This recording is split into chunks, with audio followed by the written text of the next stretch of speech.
Bonjour Eva, bonjour à toutes et à tous. À propos de Tu Bishvat, le 15 Shvat, ce jour qu'on appelle le Nouvel An des arbres, il y a un certain nombre de traditions qui existent, pas d'obligation, si ce n'est qu'on fait pas tachanoun, pas de supplication ce jour-là, qu'on ne doit pas jeûner, même pour un mariage, même pour des conditions, on va dire, plutôt festives. On ne jeûne pas le 15 Shvat.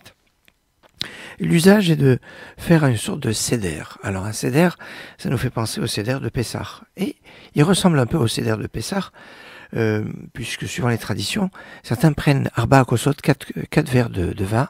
On commence avec du vin blanc, après on va mélanger avec vin blanc rouge, après rouge blanc et rouge complètement à la fin.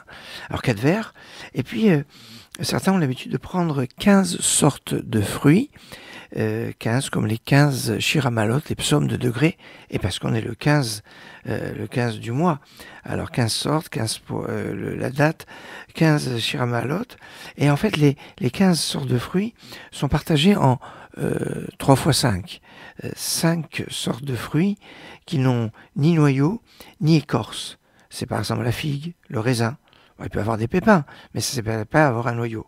Quand on va dire qu'il y a une clipa intérieure, c'est-à-dire un noyau à l'intérieur, eh bien, on va penser à la date, aux cerises, aux olives.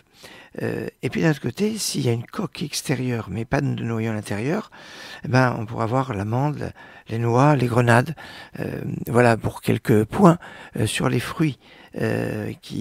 On essaiera d'avoir des fruits qui font la gloire de la terre d'Israël, tout en faisant attention à certains fruits qui seraient avec des risques de verre. Par exemple, la figue sèche est assez difficile à définir pour pouvoir la manger sans risquer de consommer des insectes ou des œufs d'insectes, ce qui est particulièrement grave.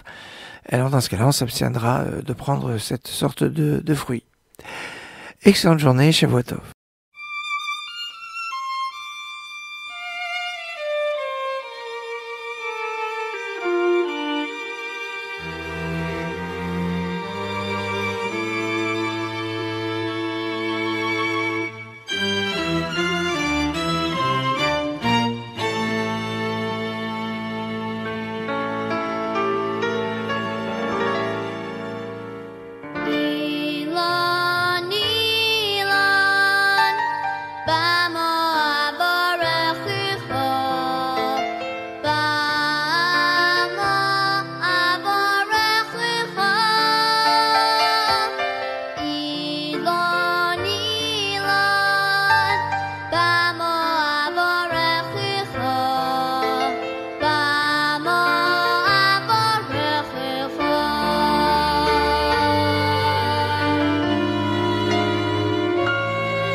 ממך יהיו כמו ישחק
שיהו ביירויסך מסוכי הרי ביירויסך מסוכי שיהי צילך נוער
Shenoyeti mimech yihyu